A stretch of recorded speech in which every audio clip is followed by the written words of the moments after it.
Download aplikasi Tarbiyah Sunnah di handphone Anda. Tersedia di Google Play dan App Store. Bismillahirrahmanirrahim. Assalamualaikum warahmatullahi wabarakatuh.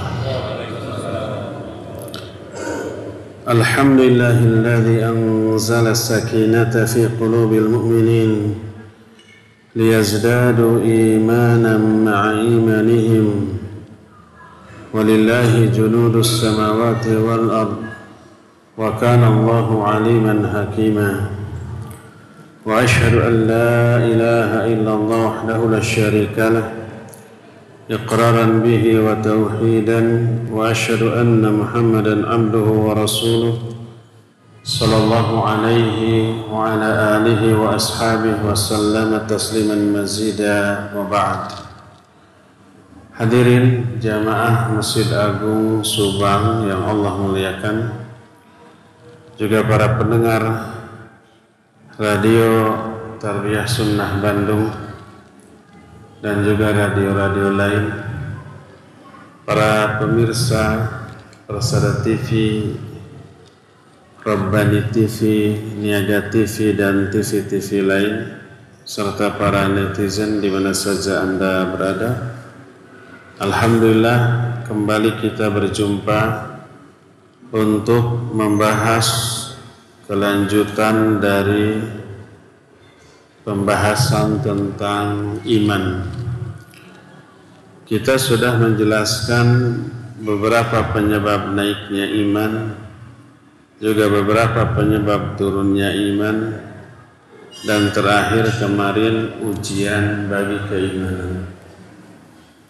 Sekarang kita masuki tema baru yang masih berkaitan dengan iman, yaitu meregup manisnya iman. Iman itu punya rasa, dan rasa iman itu manis. Kata siapa? Kata Nabi SAW dalam banyak hadis. Di antaranya hadis riwayat Imam Bukhari dan Imam Muslim serta imam-imam yang lainnya, At-Tirmidzi, An-Nasa'i, Ibnu Majah juga meriwayatkan hadis ini. Nabi SAW dari Anas bin Malik bersabda, "Thalathun man kunna fihi wajada bihinna halawatal iman." Ada 3 perkara. Siapa orang yang memiliki 3 perkara ini dalam dirinya, dia akan merasakan manisnya iman. Dari sinilah kita mengetahui bahwa iman punya rasa manis. Allah Azza wa Jalla menggambarkan di dalam Al-Quran pokok pangkal dari keimanan, yaitu kalimatut tauhid, diumpamakan sebagai sebatang pohon. Pohonnya sangat dahsyat, akarnya menancap kuat ke dalam tanah, batangnya tinggi sampai puncaknya mencapai langit, dan bisa kebayang dahan-dahannya, daun-daunnya beserta buahnya amat sangat lebat. Dalam Ibrahim ayat yang ke-24 Allah berfirman, "Alam tara kaifa daraballahu mathalan kalimatan thayyibah ka syajaratin thayyibah asluha thabitun wa far'uha fis sama." Apakah engkau tidak melihat bagaimana Allah memberikan perumpamaan tentang kalimah thayyibah? Kalimah thayyibah itu maksudnya adalah la ilaha illallah. Oleh Allah diumpamakan seperti pohon yang baik, akarnya menancap kuat di tanah, sedangkan dahannya, cabangnya menjulang tinggi ke langit. Ketika menjelaskan masalah ini, para ulama ahli tafsir menyatakan yang dimaksud kalimah thayyibah di sini adalah ucapan la ilaha illallah. Pokok pangkalnya atau akarnya yang berupa keimanan menancap kuat di dalam hati setiap mukmin. Adapun dahannya, rantingnya adalah berupa perbuatan melaksanakan seluruh perintah dan menjauhi seluruh larangan. Daun-daunnya adalah simbol dari semangat seorang mukmin dalam mengamalkan kebaikan, dan buahnya adalah ketaatan. Manisnya buah tersebut ketika dipetik, dikupas dan dimakan, inilah yang berupa kelezatan iman, ketenangan, ketentraman, kenyamanan, dan lapangnya dada dan hati ketika melakukan ketaatan tersebut. Makanya berkata Al-Imam An-Nawawi rahimahullah dalam kitab Syarah Sahih Muslim juz yang pertama, ketika menerangkan hadis ini, beliau menyatakan bahwa halawatul iman adalah istildzadu qa'ah. Manisnya iman itu adalah merasakan kelezatan ketika melakukan ketaatan. Ketika orang melakukan ibadah, yang ibadah tersebut membutuhkan kekhusyuan, maka lahirlah halawatul iman. Ketika orang sholat, dia merasakan kenyamanan, ketenangan di dalam sholat. Demikian juga ketika seseorang melakukan zikir, berdoa, membaca Al-Quran Al-Karim, bahkan ketika membaca kajian ilmu atau mendengarkan kajian ilmu, maka sebagai bukti bahwa dia betul-betul merasakan kenikmatan tersebut, kenikmatan ketika mendengar kajian ilmu, ketika membaca kitab-kitab yang berisi ilmu, ketika mendengarkan bacaan Al-Quran atau membaca Al-Quran, ketika berdoa, ketika berzikir, dia merasakan ketenangan jiwa.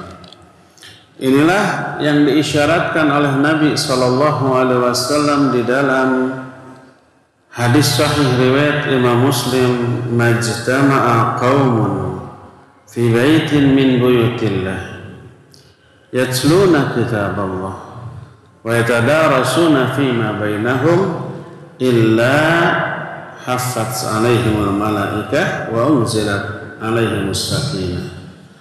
Tidaklah satu kaum berkumpul di salah satu rumah Allah, lalu mereka membaca Al-Quran dan mempelajari isinya, kecuali para malaikat akan turun dan Allah pun akan menurunkan sakinah. Sakinah ini ketenangan jiwa, ketentraman batin, dan itu balasan kontan dari Allah Azza wa Jalla terhadap orang yang melakukan perintahnya. Allah berikan ketenangan. Ketenangan ini menambah iman dibanding iman yang sudah ada sebelumnya. Sebagaimana firman Allah, "Walladzi anzala as-sakinata fi qulubil mu'minin liyazdadu imanan ma'a imanihim." Dialah Allah yang telah menurunkan sakinah atau ketenangan jiwa kepada hati orang-orang mukmin yang mengaplikasikan keimanannya dalam bentuk sholat, dalam bentuk baca Al-Quran, dalam bentuk mempelajari ilmu tentang Al-Quran, dalam bentuk mendengarkan bacaan atau penjelasan tentang Al-Quran. Allah turunkan sakinah untuk apa? Liyazdadu imanan ma'a imanihim, agar bertambahlah keimanan mereka dibanding keimanan yang sudah ada sebelumnya. Adapun kalau orang sholat atau baca Al-Quran atau berzikir atau berdoa atau membaca buku kitab berisi ilmu atau mendengarkan kajian ilmu, tapi hatinya tidak tenang, hatinya keras, hatinya hambar, hatinya tidak merasakan ketentraman, maka tuduhlah hati tersebut sebagai hati yang terjangkiti oleh penyakit. Karena berkata para ulama, diantaranya dijelaskan oleh Imam Ibnu Qayyim rahmatullahi alaih, kata beliau, orang yang terkena penyakit tipes atau kuning, dia tidak akan bisa merasakan manisnya madu. Madu akan berkurang kadar manisnya.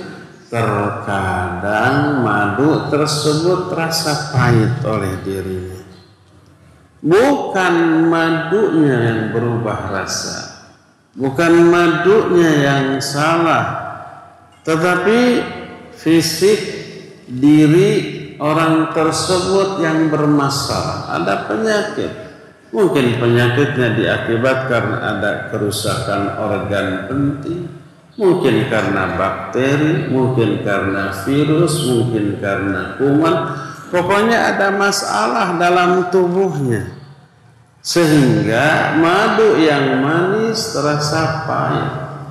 Aroma makanan yang enak, yang menggiurkan, yang pikabitaeun dicium oleh orang yang kena penyakit tipes, kena penyakit kuning, terasa bikin mual, terasa bau. Bukan aroma makanannya yang salah, bukan madunya yang pahit, tapi orang itulah yang berpenyakit. Demikian juga apabila sholat yang rasanya manis, baca Quran rasanya manis, karena itu aplikasi dari keimanan. Berzikir, berdoa, mendengarkan kajian mestinya terasa manis karena rasa asli dari semua amalan itu manis. Tapi kalau orang yang mendengarkannya, yang melakukannya, tidak merasakan manisnya iman, tidak merasa tenang, tidak merasa tentram, tidak merasakan kenyamanan, maka yang salah bukan sholatnya, bukan bacaan Qur'annya, bukan pedaran ilmunya, tapi jiwanya, hatinya yang terjangkiti oleh penyakit. Mungkin penyakit syubhat, mungkin penyakit syahwat, sehingga manisnya iman tidak terasa oleh dirinya. Ketika sholat hambar, nggak betah, ingin segera selesai. Ketika membaca Al-Quran baru seayat dua ayat sudah langsung hilang mood untuk melanjutkannya, akhirnya ditutup. Ketika berzikir mulutnya qomat kamit, tapi hati pikirannya ingat keurusan yang lain, tidak menghadirkan ketenangan dalam jiwanya. Manisnya iman tidak terasa. Itu disebabkan karena ada penyakit. Itu karena ada penyakit di dalam hatinya, seperti penyakit tipus atau kuning, menyebabkan lezatnya makanan, manisnya madu tidak lagi terasa sebagai sesuatu yang menyenangkan. Inilah yang dimaksud dengan manisnya iman. Maka kata Imam Ibnu Qayyim, kalau tidak terasa manisnya iman ketika beribadah dan beramal soleh, tuduhlah hatimu bahwa dalam hatimu itu ada penyakit. Kenapa? Karena salah satu di antara sifat Allah adalah syakur. Syakur itu maha berterima kasih. Syakur itu maha pembalas setiap kebaikan. Kebaikan apapun, ibadah, amal soleh yang dilakukan oleh manusia, bila diterima oleh Allah, Allah balas kontan dan ada balasan yang kelak ditunda untuk di akhirat. Itu selalu. Sebab Allah maha syakur. Apa balasan yang kontan di dunia bagi orang-orang yang melakukan ibadah dan amal soleh? Pertama, tadi itu ketenangan jiwa, ketentraman batin, kesejukan kalbu yang Allah berikan kepada orang yang ibadah. Dia betah dalam melakukan ibadahnya, apapun bentuk ibadahnya. Dia ingin berlama-lama di sana karena merasakan kenikmatan rohaniah yang tiada tara. Ini yang menjadi rahasia kenapa Nabi, para sahabat, para ulama, kalau sholat itu lama sekali, berjam-jam, sholat malam sendirian. Kalau fardu nggak bisa kan, karena berjamaah. Tapi kalau sholat malam, sholat sunnah sendirian, sebebas-bebasnya, selama apapun boleh. Dan mereka memanfaatkan hal tersebut untuk memuaskan jiwanya, merebut kenikmatan rohaniah ketika sholat. Ini yang disebut dengan halawatul iman. Makanya berkata Imam An-Nawawi, halawatul iman tashmulu al-khusyu'a fis sholat. Manisnya iman itu mencakup kekhusyuan di dalam sholat. Jadi bila sholat kita hambar, zikir kita hambar, doa kita hambar, bacaan kita hambar, tuduh dirimu yang berpenyakit. Karena Allah maha syakur, maha pembalas secara kontan. Salah satu balasan yang kontan yang Allah berikan kepada manusia ketika ibadah manusia itu diterima, Allah berikan ketenangan, ketentraman, keteduhan, kenyamanan, kesejukan yang dia rasakan di dalam ibadahnya. Akhirnya betah. Ini yang kontan yang pertama. Balasan kontan kedua, Allah berikan hidayah, Allah berikan taufik, Allah berikan keinginan untuk melakukan ibadah dan amal soleh lainnya setelah itu.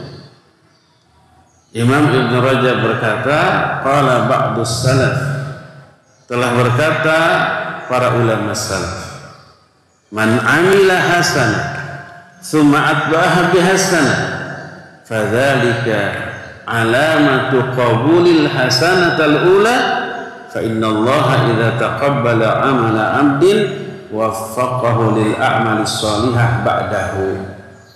Siapa orang yang melakukan satu kebaikan lalu diikuti oleh kebaikan kedua, kebaikan kedua ini menjadi tanda kebaikan pertama kali diterima oleh Allah Azza wa Jalla.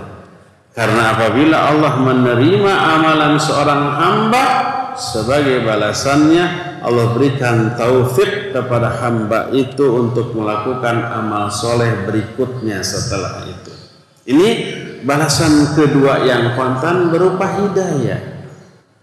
Maka kalau dua ini tidak Allah berikan, tuduh hatimu pasti berpenyakit.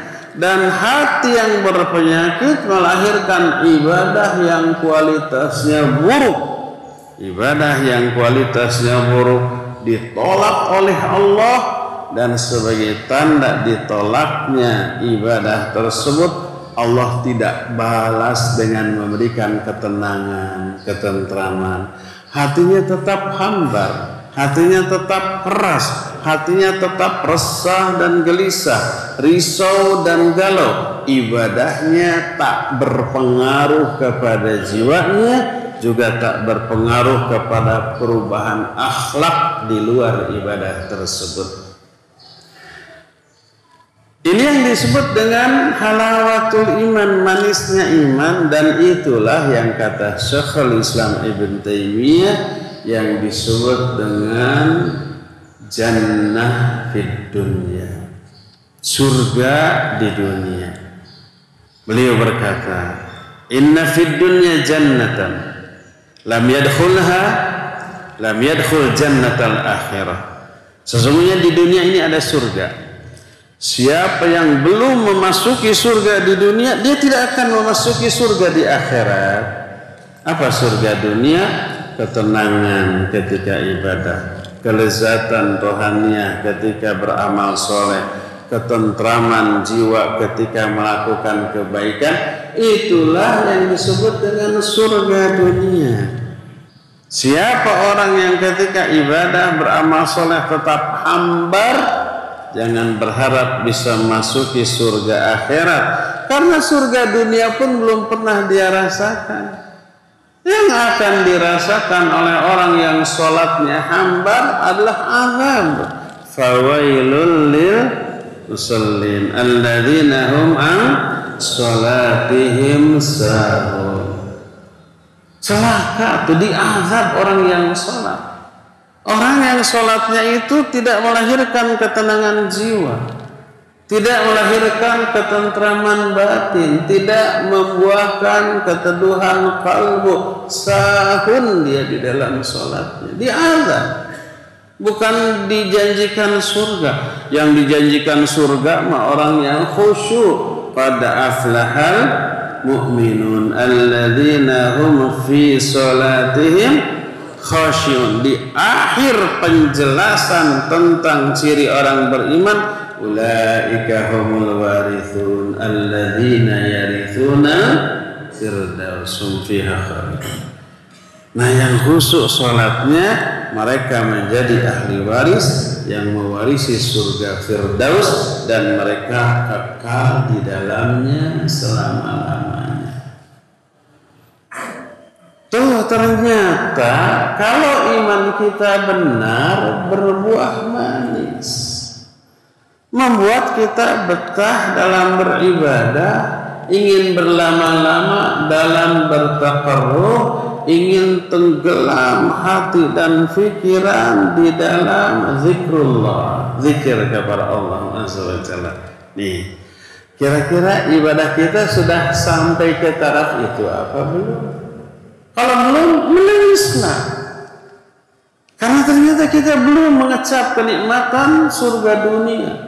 Dan ini tanda seseorang yang seperti itu nggak akan memasuki surga di akhirat nanti. Apa kiat atau resep agar kita mampu mereguk manisnya iman? Banyak kiat, banyak cara, banyak jalan untuk meraih manisnya iman. Diterangkan dalam banyak hadis. Tapi dalam pertemuan kita ini nggak akan semua hadis, kita hanya akan bahas satu hadis saja. Lamite, karena kita kan waktunya terbatas, cuma 10 menit lagi. Poin yang harus diterangkan banyak dalam satu hadis juga. Satu hadis saja, riwayat Bukhari, Muslim, At-Tirmidzi, An-Nasai, Ibnu Majah dan yang lain-lain. Sanadnya sahih. Thalathun man kunna fihi wajada bihinna halawatal iman. 3 perkara. Siapa orang yang memiliki 3 perkara, 3 kiat. Kiat bahasa Indonesia bukan bahasa Subang, ada. Apa arti kiat di sini?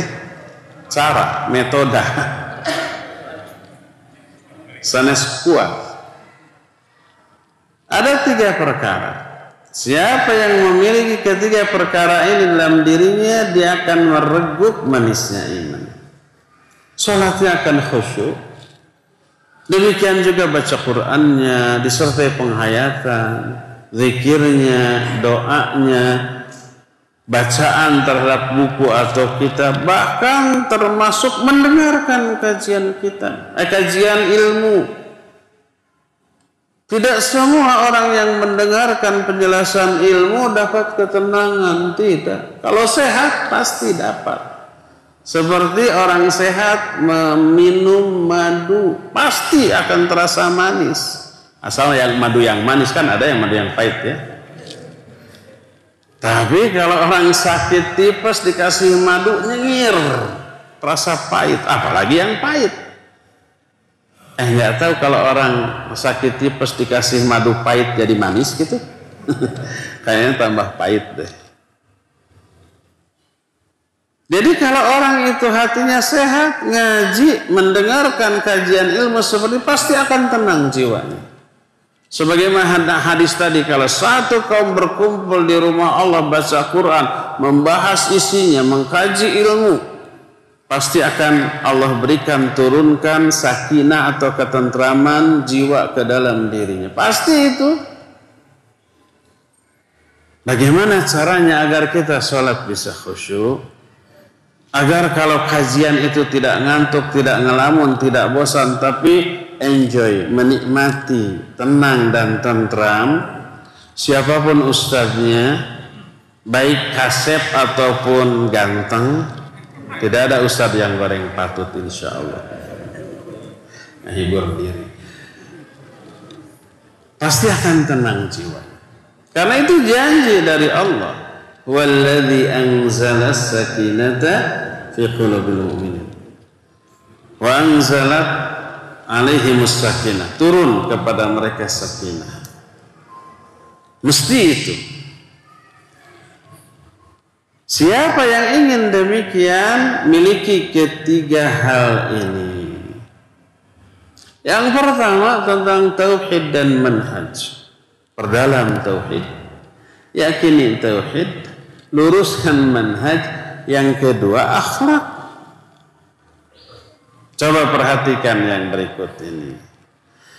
Pertama kata Rasul sallallahu alaihi wasallam, "Man kana Allahu wa rasuluhu ahabba ilaihi mimma siwahuma." Ini yang pertama. Cara meraih manisnya iman yang pertama adalah kalau Allah dan Rasulnya lebih dia cintai dibanding yang lain-lainnya. Ini pertama, menjadikan Allah dan Rasulnya sebagai sesuatu yang paling dicintai dibanding apapun, maka disebut mimma siwahuma, bukan mimman siwahuma, bukan. Kalau man berarti hanya orang. Kalau ma mencakup orang dan juga benda, sebab orang juga mencintai benda, ya enggak? Harta benda, bahkan bukan hanya benda saja, jabatan, pangkat, kekuasaan, popularitas, sanjungan, itu tercakup dalam lafaz ma, mimma siwahuma. Allah dan Rasulnya lebih dicintai daripada siapapun orangnya. Orang tua, adik, kakak, suami, istri, sahabat, bahkan termasuk dirinya. Lebih mencintai Allah dan Rasulnya. Dan ini salah satu di antara apa? Syarat merasakan manisnya iman. Sebelum ini jangan berharap bisa khusyuk sholat. Sebelum ini diaplikasikan, jangan berharap kalau baca Quran bisa lama. Haraream kalau tidak ada penghayatan. Jangan berharap zikirnya, doanya akan khusyuk. Sebelum kita memiliki poin yang pertama, menjadikan Allah dan Rasulnya lebih dia cintai dibanding apapun, dibanding dirinya, dibanding orang tuanya, dibanding pasangan hidupnya, anak-anaknya, sahabatnya, dibanding harta, dibanding jabatan, pangkat, popularitas, dan seterusnya. Tapi jangan sebatas pengakuan di hati dan lisan, tapi aplikasikan. Bagaimana aplikasi Allah dan Rasulnya lebih dia cintai? Pertama, lebih menomorsatukan perintah Allah dan perintah Rasulnya. Apa-apa yang dicintai oleh Allah dan oleh Rasulnya, apa-apa yang diridhoi oleh Allah dan oleh Rasulnya, daripada yang disukai oleh dirinya sendiri, daripada yang disukai oleh orang-orang terdekatnya sekalipun. Makanya walaupun orang tua kita wajib kita taati, wajib kita hormati, tapi ketika orang tua menyuruh kita berbuat dosa dan maksiat, nggak boleh ditaati. Karena kita lebih mencintai Allah dan Rasulnya, otomatis lebih menomorsatukan perintah Allah dan Rasulnya. La ta'ata li makhluqin fi ma'siyatil khaliq. Tidak boleh taat kepada makhluk, siapapun makhluk itu, dalam bermaksiat kepada Khaliq. Wa in jahadaka 'ala an tusyrika bi ma laysa laka bi 'ilmun fala tuti'huma. Kalau kedua orang tuamu memaksamu untuk menyekutukan aku dengan sesuatu yang kamu nggak tahu ilmunya, jangan taati. Abaikan saja, ignore saja. Karena apa? Kita lebih mencintai Allah dan Rasulnya daripada orang tuanya. Kita tahu kan asbabun nuzul ayat ini tentang seorang sahabat namanya siapa? Alqamah.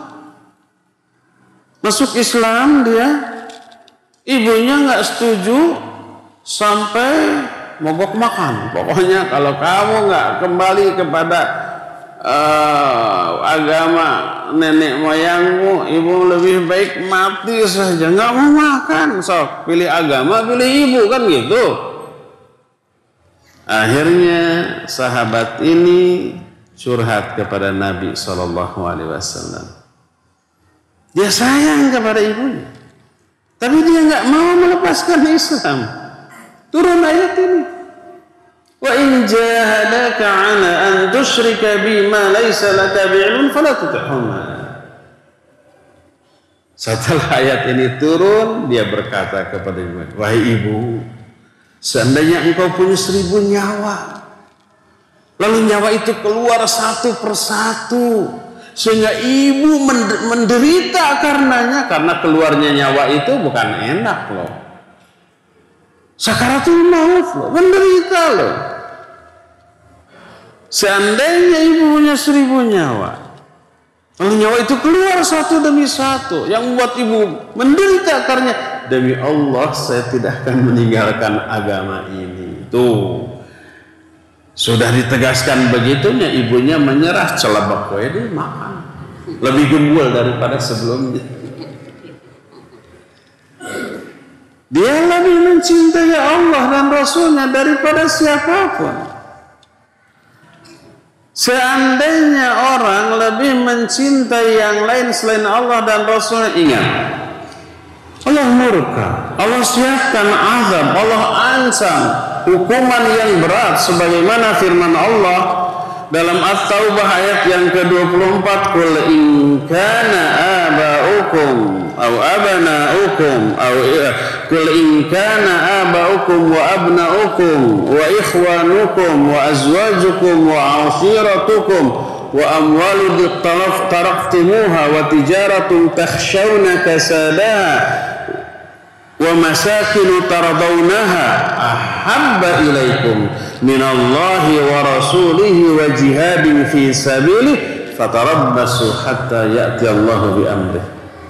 Katakan oleh Muhammad, jika bapak-bapak kalian, anak-anak kalian, saudara-saudara kalian, istri-istri kalian, keluarga-keluarga kalian, atau harta-harta kalian yang kalian usahakan, atau perniagaan bisnis yang kalian khawatirkan kerugiannya, atau tempat-tempat tinggal kalian yang menyenangkan kalian, kalau semua itu lebih kalian cintai daripada Allah, Rasulnya, dan jihad di jalannya, maka tunggu sampai Allah mendatangkan azabnya kepada kalian. Diazab tuh. Azabnya apa saja? Ada yang kontan di dunia, ada yang di dunia tapi rada tertunda nanti, ada yang di akhirat. Salah satu di antara azab kontan, bukan salah satu kata, salah dua, karena dua poin minimalnya tuh. Pertama dihambarkan hatinya, dikeraskan jiwanya, dimalaskan dalam beribadah, diberatkan dalam melakukan amal soleh. Ini hukuman terberat yang Allah turunkan kepada seorang muslim yang lebih mencintai selain Allah dan Rasulnya dibanding mencintai Allah dan Rasulnya, sehingga terjerumus dia ke dalam dosa, maksiat, penyimpangan. Dan hukuman terberat yang Allah turunkan kepada seorang mukmin yang bermaksiat, yang lebih mencintai dunia daripada Allah dan Rasulnya, hukuman terberatnya bukan musibah, bukan gempa, bukan ditimpa sakit atau pandemi atau musibah-musibah lain, tapi hukuman terberat itu adalah itu, dihambarkan hatinya, dikeraskan jiwanya, ya, diberatkan dia dalam melakukan ibadah dan amal soleh. Dan yang kedua, dicabut hidayah. Sebelum berdosa, sebelum bermaksiat, dia rajin Senin Kamis, malam selalu bangun tahajud, Quran odoj, one day one juz, satu hari tamat satu juz. Setelah berdosa dan bermaksiat, malas bangun malam, malas Senin Kamis, malas membuka Al-Quranul Karim, malas berzikir dan berdoa. Sehingga kata Imam Ibnu Qayyim rahimahullah, kalau kamu enggan berdoa, jangan kamu pikir kamulah yang tidak mau berdoa kepada Allah. Jangan berpikir demikian. Tapi Allah yang mencabut keinginan berdoa dari diri kalian, karena Allah tidak mau mendengar rintihan dan jeritan hati kalian karena murkanya Allah kepada kalian akibat dosa-dosa kalian. Jadi kalau kita malas ibadah, malas berdoa, malas berzikir, jangan berpikir kitalah yang menyengaja menjauhi Allah, enggak. Tapi Allah yang membuat dia menjauh dari diri Allah dengan cara dicabut hidayah dari dirinya. Ini hukuman yang kontan bagi orang-orang yang lebih mencintai selain Allah dan Rasul. Belum hukuman di akhirat nanti yang jauh lebih dahsyat apabila tidak bertaubat. Maka siapa orang yang lebih mencintai yang lain selain Allah dan Rasulnya, tergeruslah iman di dalam hatinya. Kalau iman tergerus, nggak ada tersisa rasa manis dalam jiwanya. Sebagaimana sabda Rasul Sallallahu Alaihi Wasallam, hadis sahih riwayat Bukhari dan Muslim, la yu'minu ahadukum hatta akuna ahabba ilaihi min walidihi wa waladihi wan nasi ajmain. Tidak disebut beriman salah seorang di antara kalian Sebelum aku lebih dicintai daripada bapaknya, anaknya, dan semua manusia. Tergerus tuh keimanan. Kalau tidak lebih mencintai Rasul sallallahu alaihi wasallam di dalam dirinya. Pantas orang seperti itu tidak merasakan manisnya iman, sebab imannya juga luntur. Kalau iman luntur, maka rasanya juga luntur, hambar. Jadi ternyata syarat meraih kekhusyuan di dalam sholat, kekhusyuan dalam baca Al-Quran, semangat berzikir, berdoa, mengkaji ilmu, mendengarkan kajian ilmu, dan yang lain-lainnya, ternyata harus ditanamkan terlebih dahulu kecintaan kepada Allah dan Rasulnya melebihi yang lainnya, lalu diaplikasikan. Siapa yang tidak mengaplikasikannya tadi dihukum. Hukumannya beragam. Ada yang kontan, ada yang tertunda. Yang kontan tadi berupa dihambarkannya ibadah kita, berupa dicabutnya hidayah dari diri kita. Belum lagi di akhirat nanti ada lagi hukuman kontan lain yang lebih mengerikan.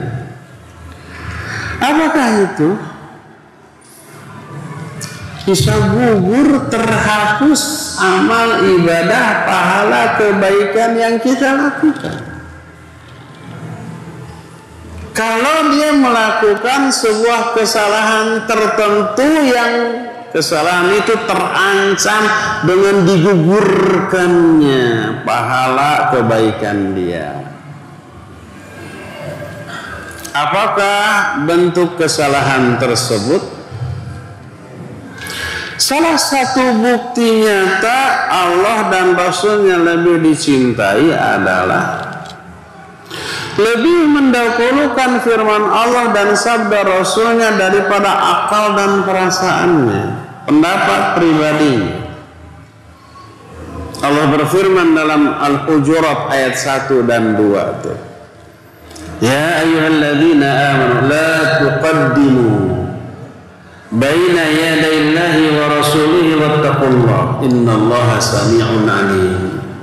Hai orang-orang yang beriman, jangan kalian mendahului Allah dan Rasul, dan bertakwalah kalian kepada Allah. Yang dimaksud mendahului Allah dan Rasulnya, mendahulukan akal, pendapat pribadinya, perasaannya daripada Quran dan Sunnah.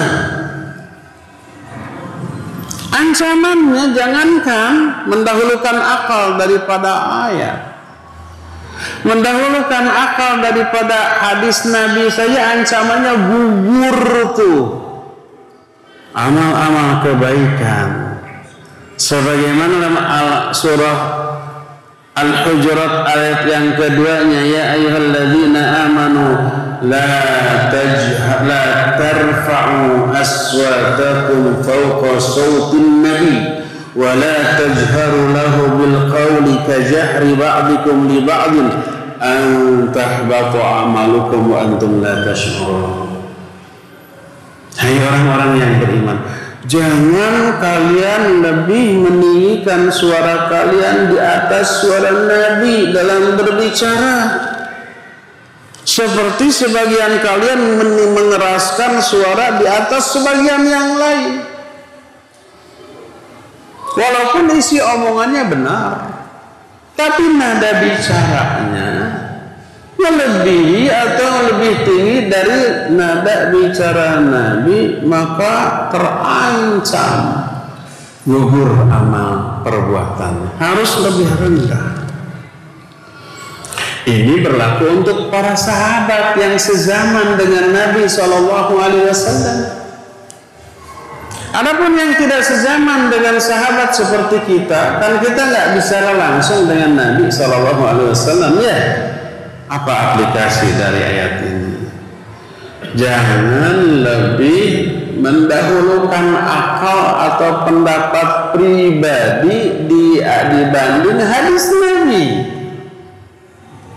Karena apa? Karena meninggikan suara di atas suara Nabi itu punten rada kasar sedikitnya, bentuk kekurang ajaran kepada Nabi yang paling minim. Umpamanya, hai fulan, kata Nabi, lebih isinya benar, tapi nadanya lebih tinggi, haram, tidak boleh. Walaupun isinya benar. Apa arti baik? Kulan bahasa Sunda namanya. Tapi lebih dari itu, kalau kulan mah tidak menunjukkan makna lebih kecuali menyahut, menjawab. Tapi kalau labaik artinya aku memenuhi panggilanmu dengan sepenuh jiwa. Senang dipanggil teh, senang nyaut ketika dipanggil teh. Labaik mah begitu tuh. Isinya bagus, isinya benar, tapi nadanya lebih tinggi. Ya fulan, kata Nabi, labaik ya Rasul, lebih kenceng. Haram, tidak boleh. Itu bentuk kekurang ajaran paling minim. Kalau lebih kurang ajar lagi, berarti lebih gede dosanya. Walaupun umpamanya nadanya lebih rendah. Umpamanya, wahai fulan, kata Nabi, dijawab dengan suara lebih rendah. Jangan panggil saya lah, bosan. Mengganggu. Nadanya rendah. Tapi isinya nyelekit. Lebih kurang ajar enggak? Lebih. Apalagi ada hadis Nabi dibantah dengan akal. Dengan ngomong, pakai akal dong sayang. Dalam memahami agama ada ngomong pakai akal untuk membantah hadis Nabi alaihi salatu wassalam. Terkena ancaman ayat ini, la tarfa'u aswatakum fawqa sawtin nabi wa la tajharu lahu bil qaul kajahri ba'dikum li ba'din an tahbata a'malukum wa antum la tash'urun. Batal amal-amal kamu tanpa kamu sadar. Sambil cengengesan merendahkan isi dari hadis Nabi sallallahu alaihi wasallam tersebut. Ini balasan kontan, gugur tuh kalau ada kebaikan pada dirinya. Ya pastilah sebagai manusia ya, karena bukan syaitan, manusia sebejat-bejat manusia ya, ada kebaikannya mungkin ada. Gugur. Jangankan begitu, walaupun banyak juga gugur, apalagi sedikit bangkrut orang seperti itu di akhiratnya. Berdasarkan hal itulah maka kiat yang pertama untuk meraih manisnya iman adalah cintai Allah dan Rasulnya melebihi apapun, melebihi siapapun. Prioritaskan apa yang Allah sukai, yang Allah ridai, apa yang Allah perintahkan dibandingkan keinginan diri kita. Dibanding apa yang kita sukai, apa yang kita ridai, maka ikutkan ridha dan bencinya kita kepada ridha dan benci Allah, cinta dan tidak sukanya kita ikutkan kepada cinta dan tidak sukanya Allah, maka itu tanda kita lebih mencintai Allah dan Rasulnya. Ini poin yang pertama. Poin yang kedua, ini akhlak, yaitu wa ayyuhibbal mar'a la yuhibbuhu illa lillah. Ternyata kekhusyuan salat, kehusuan dalam baca Quran, berzikir dan berdoa dipengaruhi oleh bagaimana kita berinteraksi dengan sesama muslim. Ini yang kedua, agar kita bisa meraih halawatul iman adalah mencintai seseorang, sesama muslim. Dia tidak mencintai orang itu kecuali karena Allah.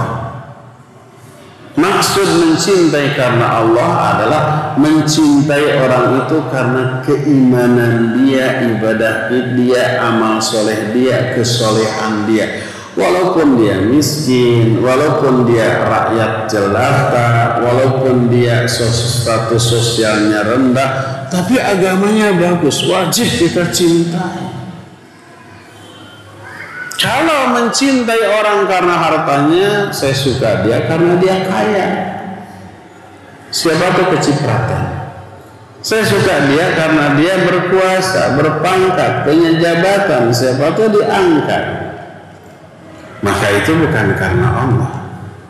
Maka itu karena kepentingan dunia, nggak masuk itu. Wa ayyuhibbal mar'a la yuhibbuhu illallah illa lillah. Mencintai sesama muslim dan dia tidak mencintai dia kecuali karena Allah. Ini kiat yang kedua untuk meraih manisnya iman, yang menunjukkan akhlak dan muamalah kita terhadap sesama mempengaruhi kekhusyuan sholat kita, kekhusyuan bacaan Quran kita, zikir kita, doa kita, kekhusyuan di dalam menyimak ilmu yang kita dengar dari guru-guru kita. Kenapa demikian? Pertama, memang Allah yang ngatur hati kita ya. Mau kita ini dikhusyukan atau tidak, Allah yang ngatur. Dan Allah akan mengatur kondisi hati manusia karena keadilan. Adil, nggak mungkin zalim. Kalau Allah memberikan hidayah, memberikan rahmat, memberikan ketenangan jiwa, itu karena balasan atas kebaikan orang itu.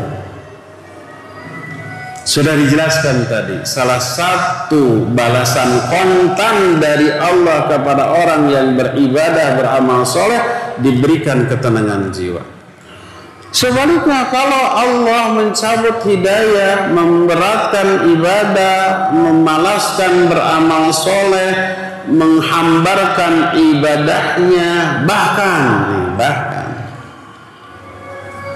ada sampai muncul rasa suka berdosa dan bermaksiat. Siapa yang ngasih? Allah. Kenapa Allah kasih? Balasan atas dosa-dosa yang dia lakukan sebelumnya. Jadi kalau kita mencintai sesama muslim karena Allah, itu ibadah yang agung. Allah balas. Salah satu balasan kontan dari Allah adalah diberikan halawatul iman.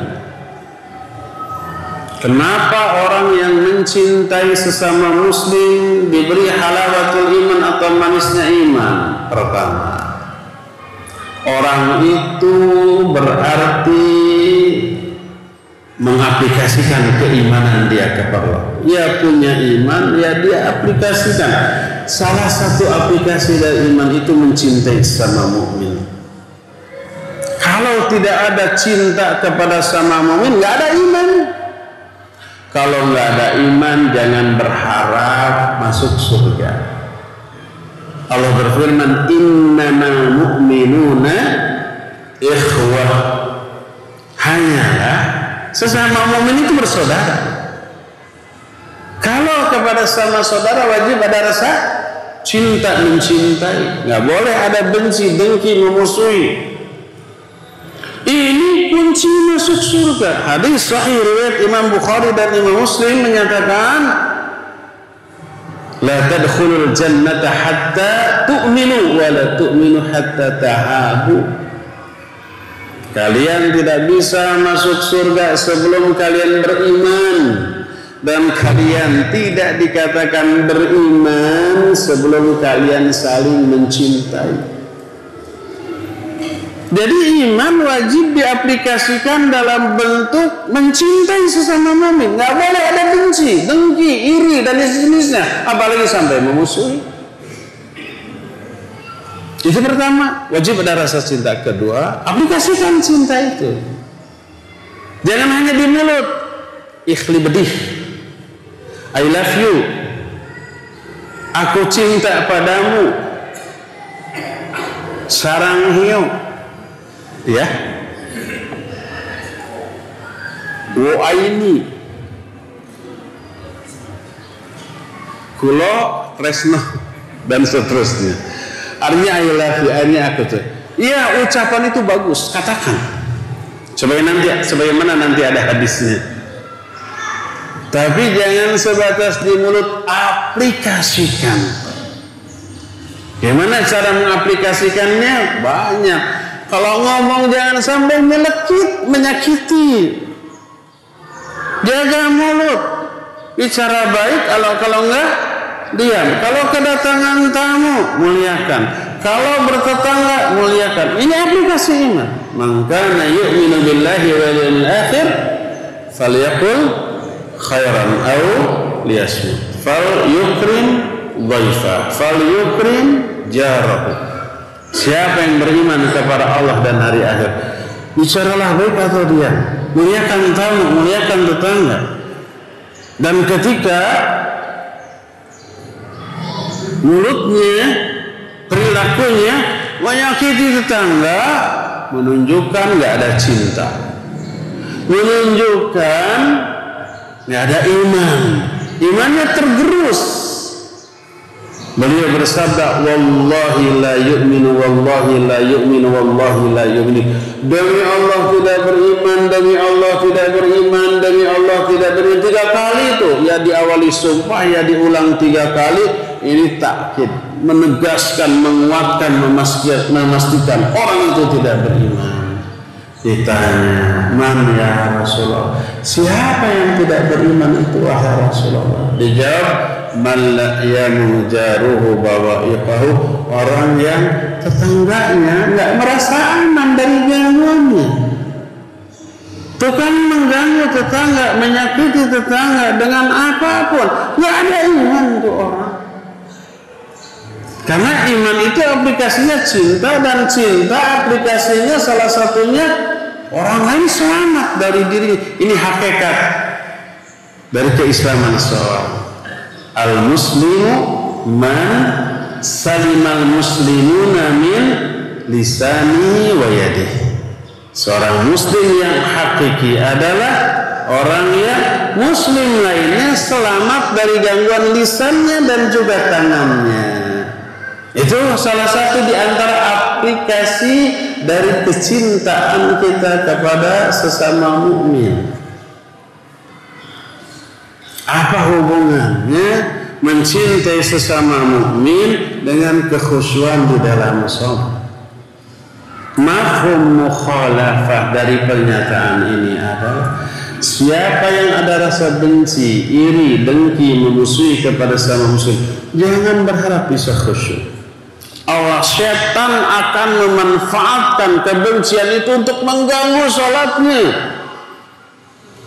Ketika di luar sholat, sebelum sholat nggak ingat kepada orang yang kita benci, yang kita musuhi, yang kita dengki, nggak. Begitu takbir Allahu Akbar, ingat kesimpulan yang menyebalkan, ingat omongannya, ingat ekspresi wajahnya ketika sebelum pisang, ingat kelakuannya yang menyelekit di hati.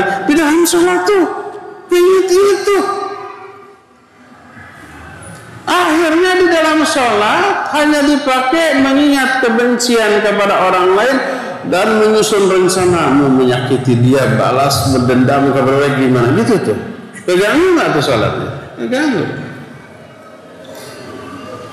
Dan ingat, cinta benci kita kepada sama muslim berpengaruh besar kepada sholat. Sampai Nabi SAW ketika meluruskan saf, beliau menyatakan fala takhtalifu fatakhtalifu qulubukum.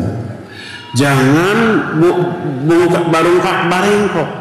Lawan dalil lulus apa? Sawu sufufakum. Luruskan, rapatkan, watarasu. Kalau sekarang disebut wasudul khalal. Sudul khalal itu isi tempat-tempat yang kosong yang di depan. Rapat dan rapih, lurus. Wala takhtalifu. Jangan bengkok-bengkok. Fatakhtalifu qulubukum, nanti hati-hati kalian bakal ikhtilaf, bakal berbeda. Ingat, Tidak lurusnya saf dalam sholat berpengaruh nanti ke dalam hati. Hati yang ikhtilaf teraplikasi, terwujud dalam bentuk perilaku, tingkah laku. Nanti banyak nggak sejalan dengan sesama saudara Muslim, akhirnya terjadi benturan, gesekan, terjadi bentrokan, terjadi ketidakcocokan. Akhirnya berpecah belah. Jadi besar keterkaitan kekhusyuan dalam sholat dengan muamalah kita secara sosial. Maka untuk itulah baik Allah ataupun Rasulnya dalam ayat atau dalam hadis-hadis yang sahih banyak memotivasi kita untuk mewujudkan rasa cinta dan kasih sayang kita kepada sesama mukmin dalam bentuk apapun. Sampai berkata Rasulullah sallallahu alaihi wasallam, ahabbul ibadi ila Allah anfa'uhum. Dalam riwayat Bukhari dikatakan khairun nas anfa'uhum linnas. Manusia yang paling baik adalah manusia yang paling bermanfaat bagi manusia lain. Hamba Allah yang paling Allah cintai adalah yang paling bermanfaat bagi manusia yang lain. Dan amal yang paling Allah cintai, amal yang mewujudkan kepedulian sosial.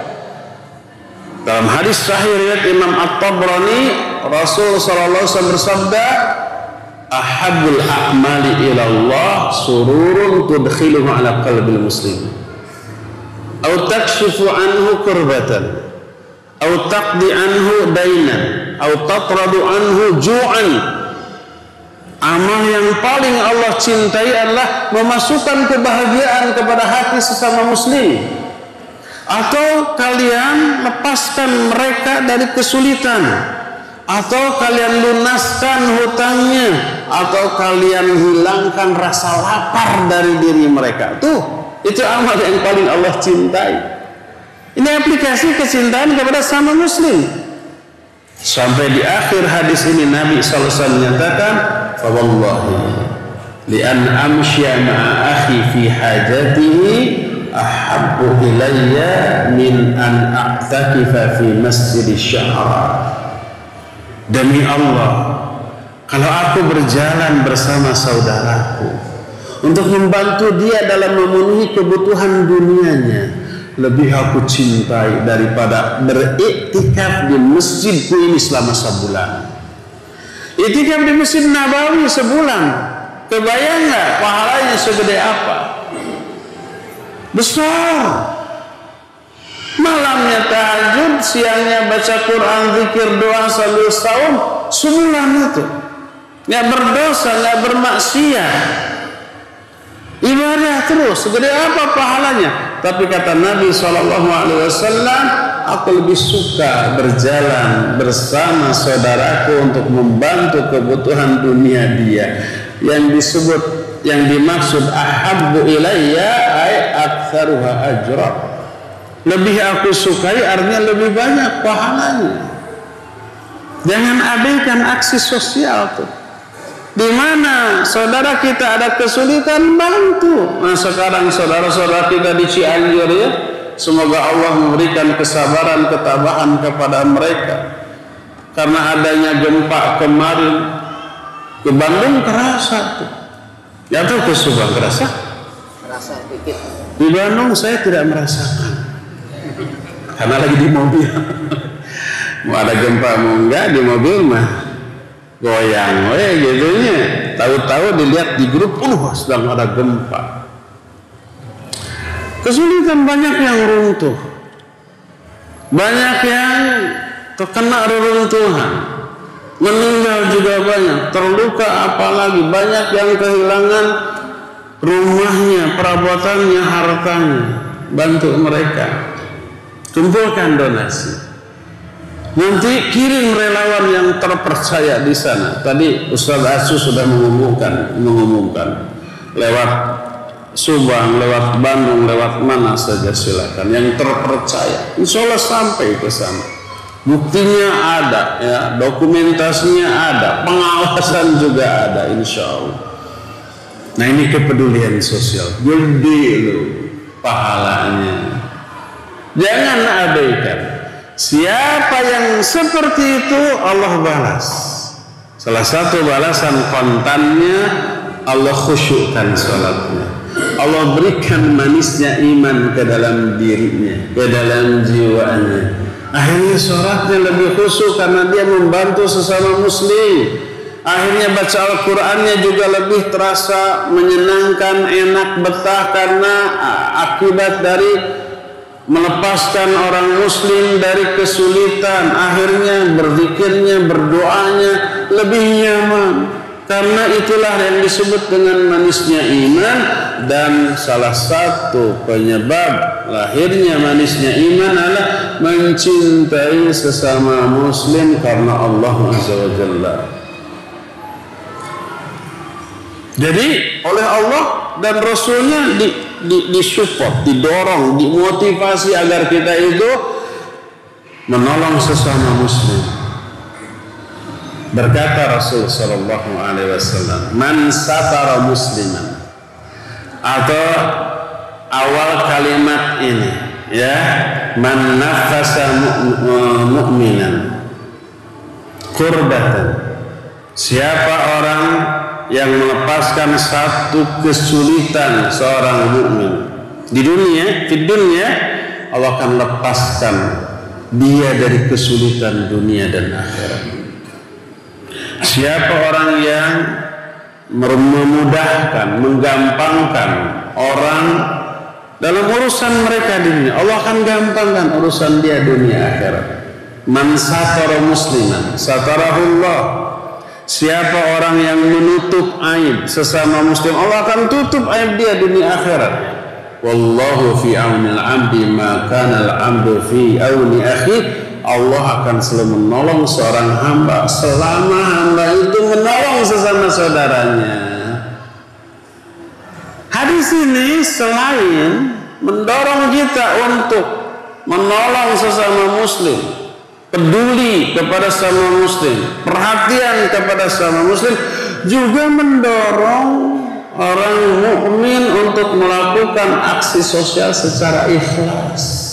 Kenapa? Karena Allah yang memberikan balasan, bukan yang ditolong. Siapa orang yang menolong sesama muslim, Allah akan tolong dia. Siapa orang yang melepaskan orang lain dari kesulitan, Allah akan lepaskan dia dari kesulitan dunia akhirat. Siapa yang menutup aib, Allah akan tutup aib dia. Allah yang membalasnya loh. Karena Allah, bukan karena sesama manusia. Kalau ikhlas karena Allah, dia nggak akan pilih-pilih. Yang ditolong ini bisa balas budi nggak? Bisa balas kebaikan kita enggak? Kalau enggak, biarin aja. Enggak akan begitu. Allah yang balas. Kita tidak mengharapkan balasan dari orang, bahkan ucapan terima kasih dari orang itu. Sebab yang kita harapkan balasan dari Allah Azza wa Jalla. Innama nut'imukum liwajhillah la nuridu minkum jazaa'a wala syukur. Kami memberi kalian itu karena Allah, enggak mengharapkan balasan dari kalian, bahkan ucapan terima kasih enggak dari Allah Azza wa Jalla. Itu adalah balasan dunia sebagai iming-iming atau motivasi kita untuk melakukan aksi sosial. Balasan di akhirat lebih menggiurkan lagi. Duh, sudah lewat tuh waktunya. Terakhir, hadis terakhir. Dalam hadis sahih riwayat Imam Ibnu Majah, At-Tirmidzi dalam kitab Sunannya, Syekh Al-Albani masukkan hadis ini dalam kitab Silsilah Al-Ahadits As-Sahihah. Berkata Rasulullah sallallahu alaihi wasallam, "Tunsabu li ta'ifati minan nas qarasyu haulal arsy yaumal qiyamah." Akan disiapkan bagi sekelompok orang beberapa buah kursi di sekeliling arsy pada hari kiamat. Dalam riwayat lain, manabiru min nur, mimbar-mimbar yang bercahaya. Alaiha qaum, di atas kursi atau mimbar itu ada satu kaum, duduk orang-orang di atas kursi yang bercahaya tadi. Laisu wujuhum nurun kal qamari lailatal badr wa libasuhum nurun. Wajah mereka bercahaya seperti bulan di malam purnama. Sumringah saking bahagianya. Pakaian mereka juga bercahaya. Laisu bi anbiya wala syuhada. Mereka bukan para nabi, bukan para syuhada.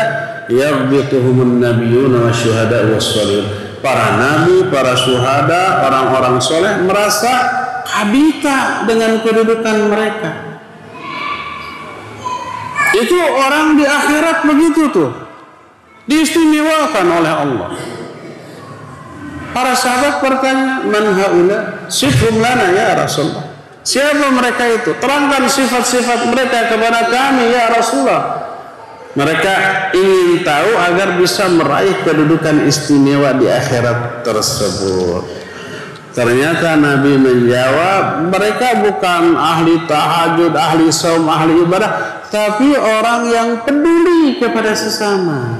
Beliau menjawab, humul mutahabuna fillah wal mutajalisuna fillah wal mutanasihuna fillah wal mutazawiruna fillah wal mutanasiruna fillah.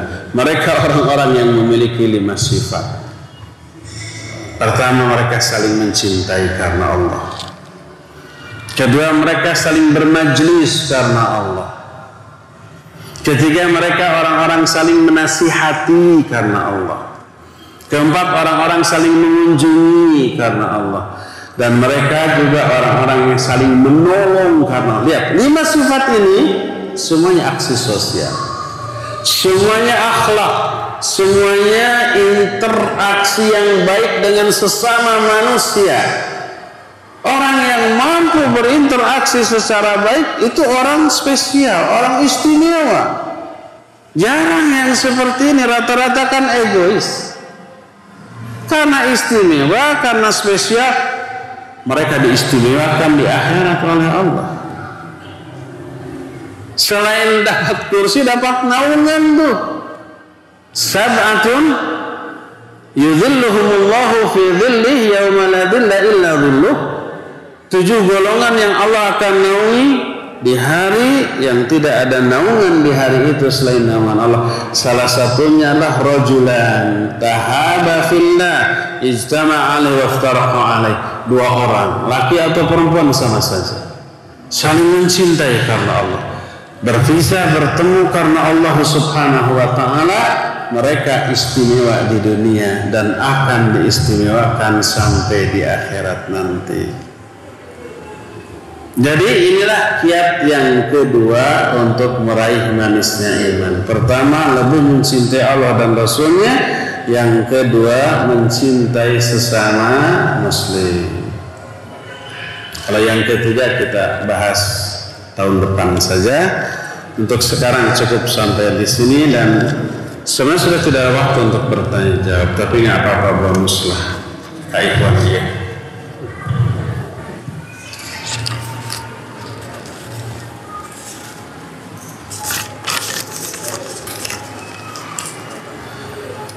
Pertanyaan pertama ini sudah datang sebelum saya datang ke sini, sudah ada di meja.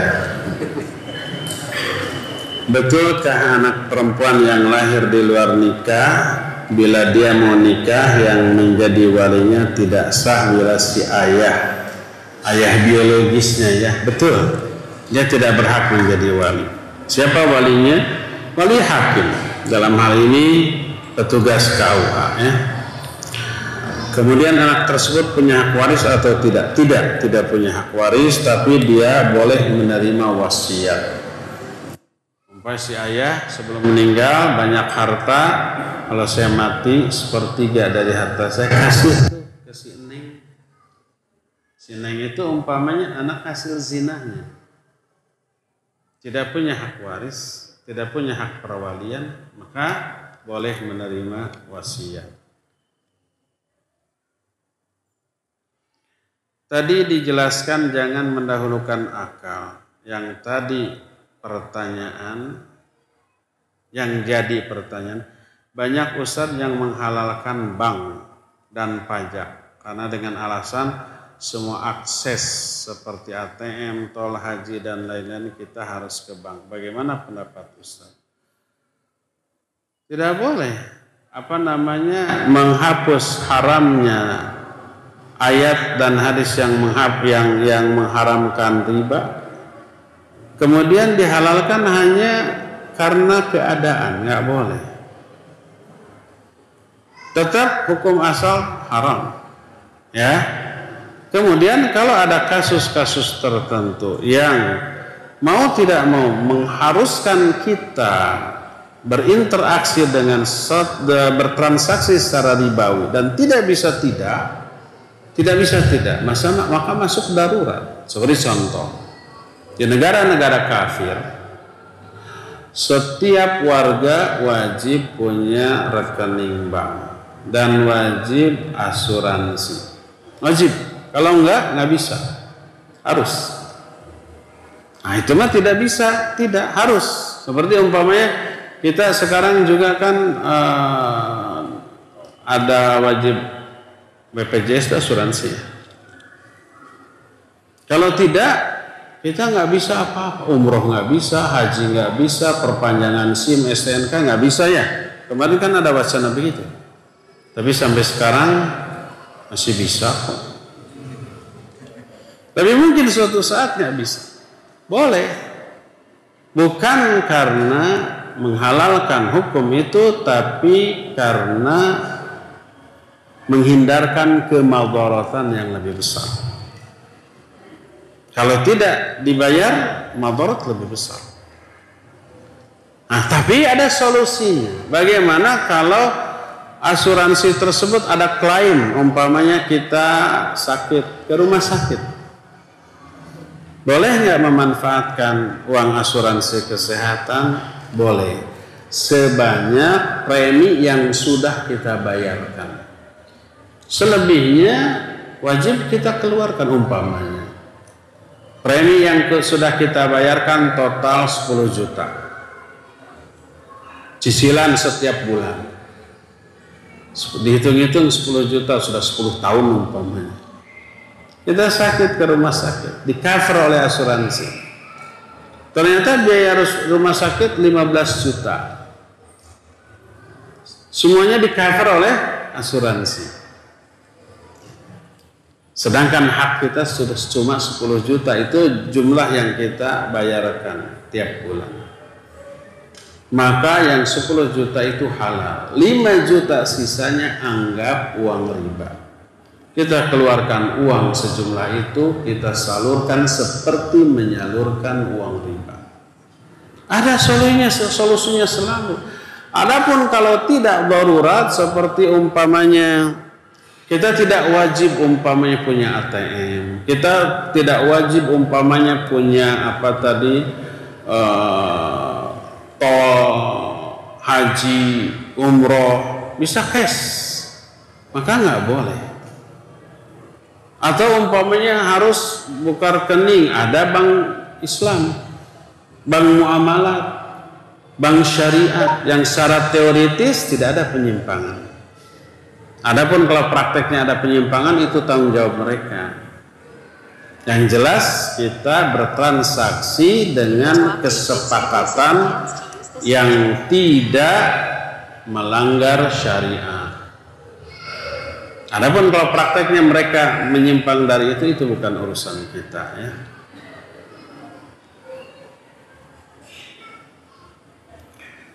Bagaimana tentang pajak? Pajak bayar. Bukan karena menghalalkan pajak, tapi untuk menghindarkan madarat. Kalau kita nggak bayar pajak, kita ditangkap. Umpamanya kita punya toko makanan, ada pajak kan? 10%. Kalau enggak, kita ditangkap karena penggelapan pajak. Karena apa? 10% dari uang yang dibayarkan konsumen itu kan pajak yang ditetapkan oleh pemerintah. Ya enggak, itu milik pemerintah sebagai pajak. Kalau kita ambil semua berarti kita mengambil yang bukan hak kita 10%. Bayarkan. Kalau enggak, pertama kita ditangkap sebagai orang yang menyalahgunakan pajak. Kedua, bisa ditutup usaha kita. Sok we kalau nggak mau bayar pajak, motor, mobil, rumah jangan dibayar. Rasakan akibatnya. Kita nggak bisa ngapa-ngapain, ya. Jadi kita bayar bukan karena menganggap halal, tapi karena menghindari madarat yang lebih besar.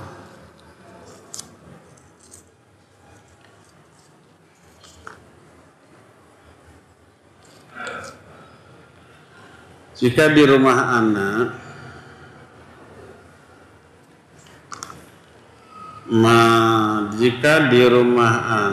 merasa berat, jika di rumah anak merasa berat dan malas dalam beribadah dan beramal, sedangkan di luar rumah, di luar keluarga masih aman dan masih banyak,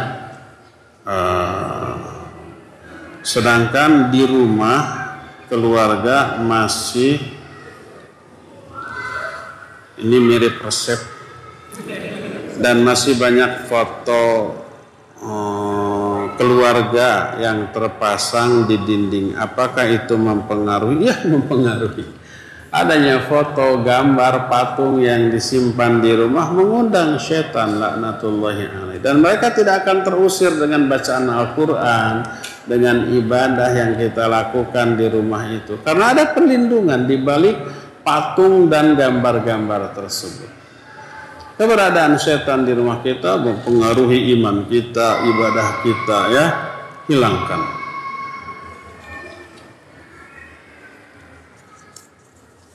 Jangan ada lagi yang bertanya. Duh, sama ini juga resep.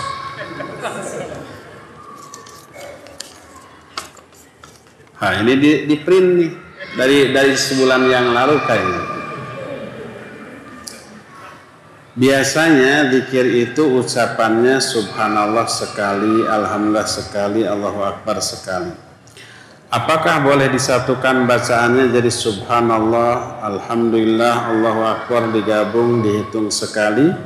Kemudian cara menghitungnya sesuai sunnah seperti bagaimana gerakannya sambil dicontohkan hatur nuhun.